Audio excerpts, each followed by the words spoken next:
Peace, y'all. So welcome again to Tarot Stories. I'm finally getting back to it. I do have a quick shout out. I will be shouting out different readers, people that I know for sure can help guide us, give us insight. And definitely I have a lot of healers and other readers that I know about on my social media platforms. And sometimes as healers and, you know, just people seeking truth, light seekers, light workers, anybody from the left-hand path on both sides. Sometimes we need readings as well. So definitely want to point these heavy hitters. These are some heavy hitter readers in you guys' direction to help you guys with whatever you are going through. Okay, so Bra Amin Nuja Badal, we actually went to college together.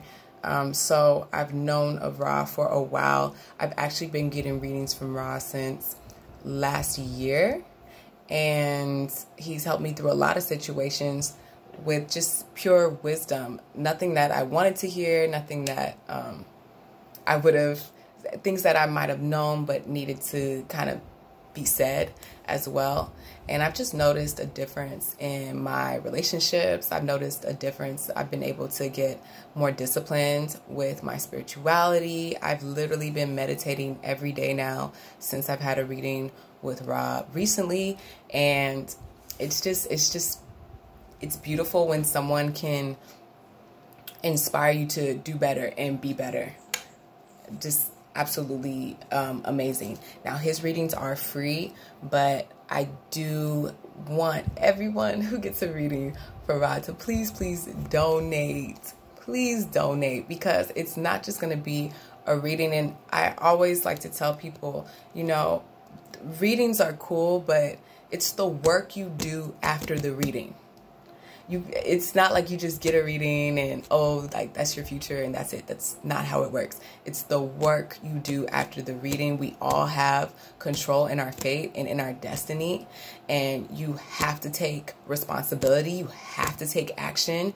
You must, I feel like it's a must, do something after the reading that's going to put you into the direction that you're actually trying to go for your future and for your destiny. It is still on you.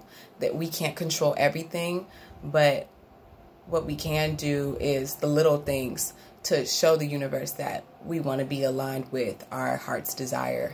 Okay, so and just if Ra's watching this, like, just thank you, Ra. Like, when I say my relationships have changed and I've been able to get more in tune, it's really no joke. So just a thank you from the bottom of my heart as well. Okay, so today we're talking about the Four of Swords. Now, our ancestor for today is Norbert Rieu. I think it's Rieu because he's Creole. He's from Louisiana, New Orleans, and he got a lot of different benefits in this time. At this time, being mixed and being Creole, and we know that they were speaking French in this part of America as well, because of Napoleon Bonaparte and the Louisiana Purchase, right?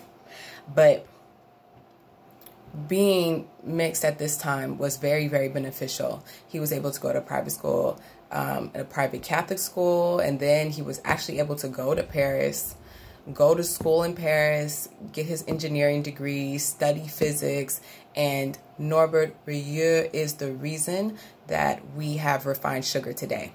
He actually created the invention that if you ever see like sugar cubes or, well, anything that says refined sugar, honestly, like the bag of sugar, you can thank Norbert Rieu for that invention. And what's so amazing about his story as well is that when he was 75, he also created an invention to get sugar out of the sugar beets. So this man is just genius. And it actually helped a lot of slaves get off of the sugar plantations, because now there was an invention to put in place instead of having slaves work for free to make other people money and make America rich, which we all know is off the backs of our ancestors. So just really, really dope. Now, if you know about the Four Swords in the Rider-Waite Tarot deck, then you know that this is a time for rest. This is a time for taking away from the world and really just doing you like a mental break. I kind of see that when he went to Paris, the mental break from America. And, you know, I hear stories all the time. And I actually, in one of my history classes, did some research on African Americans in France. And of, you know, when you leave the country or just other places, you get treated differently. And in France, for a lot of African Americans, we were treated better. I'm not saying that France doesn't have some. Oh, 1 second.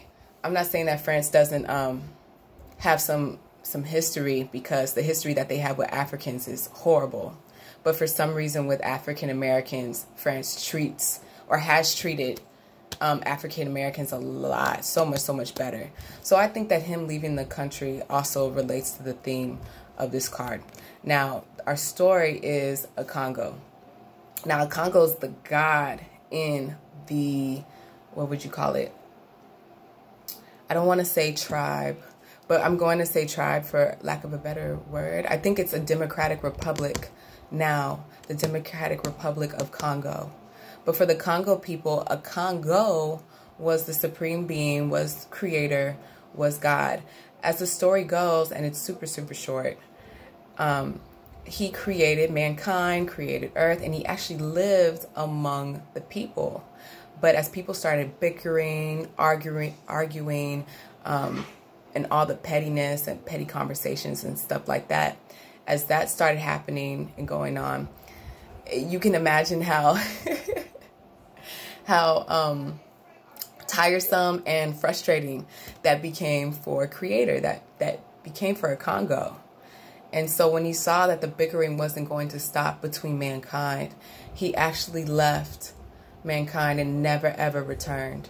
And so that is the story. And we can actually see him going up this stairwell and kind of looking back, sneaking off to never ever return back to earth. So for any of us who need a break from the mundane, you know, people, the pettiness, just things that we have to deal with being human in this reality in the physical dimension, on the physical plane.